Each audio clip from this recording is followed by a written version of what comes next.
Getting your first 100 paying customers for a new SaaS product, it feels like, well, pretty much impossible, right?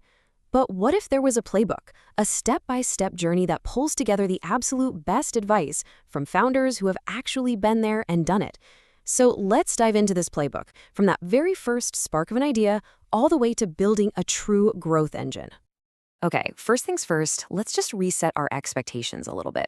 How do you think companies like Slack or Snowflake actually got their start? Do you think they just, built a perfect product, hit a giant red launch button, and then just watched the cash roll in? The answer is a hard no. The most successful companies, they follow a very different and frankly much smarter path. And that leads us perfectly into our first big idea, the myth of the launch. We're about to debunk a super common misconception that costs founders months of wasted time, and you guessed it, a ton of money. This slide really gets to the heart of it all by showing two completely different ways of thinking.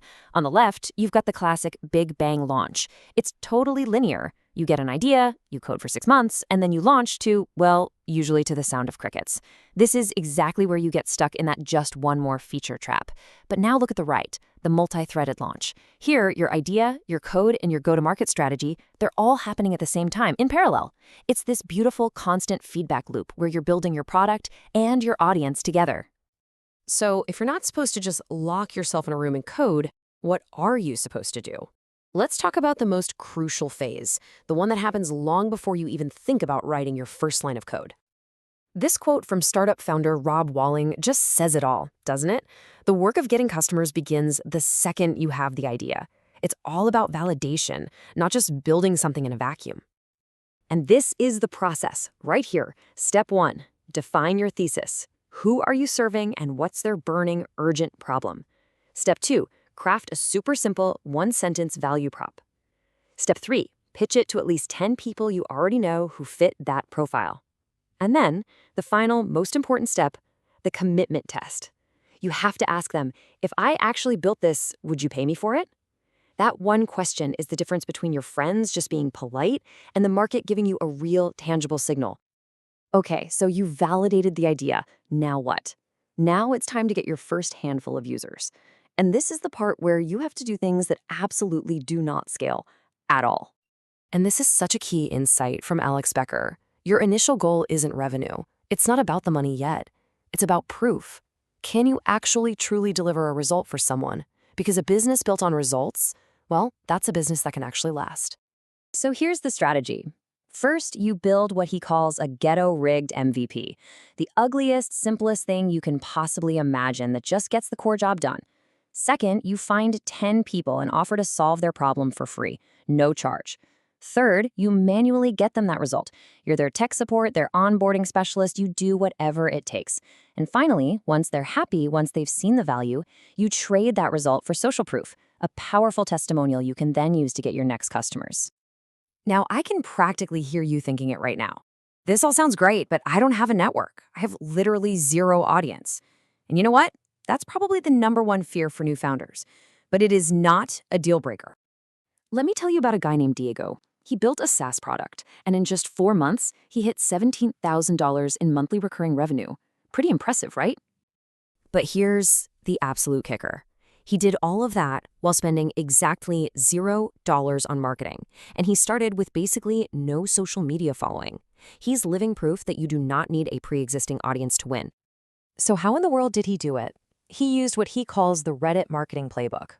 First, he just became a real active user.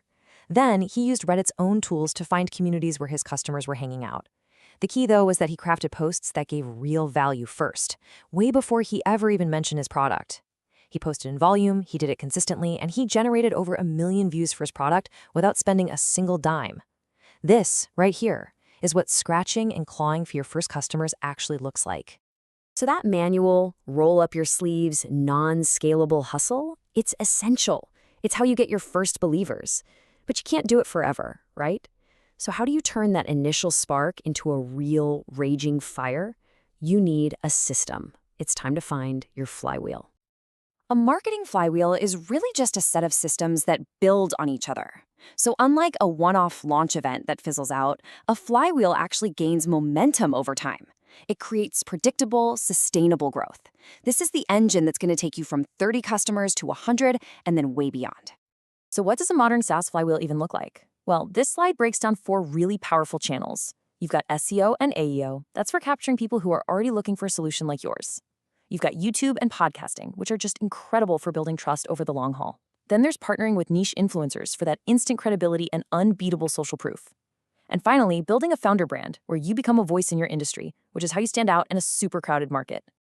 Let's just zoom in on SEO for a second, because not all keywords are the same. This chart shows it perfectly. Informational keywords might get you traffic, but money keywords, we're talking phrases like best software for X or competitor alternative. Those have incredibly high purchase intent. People typing those in basically have their credit cards out. Focusing on those is how you can get revenue from SEO in as little as 90 days. Okay, you've validated your idea, you've gotten your first believers, and you've built a flywheel that's bringing in customers consistently. Now, and I mean only now, are you ready to even think about true hypergrowth? Let's talk about the path to scale. And the most important thing to get here is that you can't just pour more money into a leaky bucket. Before you slam your foot on the gas, you have to make sure your internal systems can actually handle the pressure. Scaling isn't just about more marketing. It's about optimizing the entire machine. So think of this as your pre-flight checklist. Before you hit that scale button, you need to ask, is our onboarding seamless, or are people getting lost? Do we have a system to help customers succeed, or are we just reacting to fires? And the big one, are new users getting that aha moment without me holding their hand? If the answer to any of these is no, scaling is just going to amplify all of your problems. And this just hammers home why that optimization is so critical. As Rob Walling reminds us, getting customers is only half the battle. If people are churning out the back door as fast as you can bring new ones in, you aren't growing. You're just running on a treadmill. So with an optimized machine, how do you attack the market? This chart is honestly mind-blowing. At any given moment, only about 3% of your potential market is actively looking to buy a solution like yours.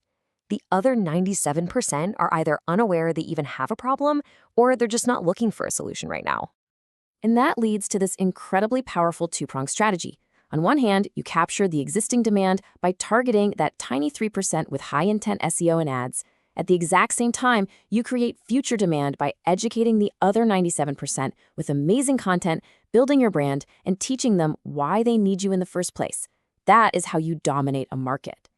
We've covered the entire journey, from a simple idea all the way to a scalable growth machine.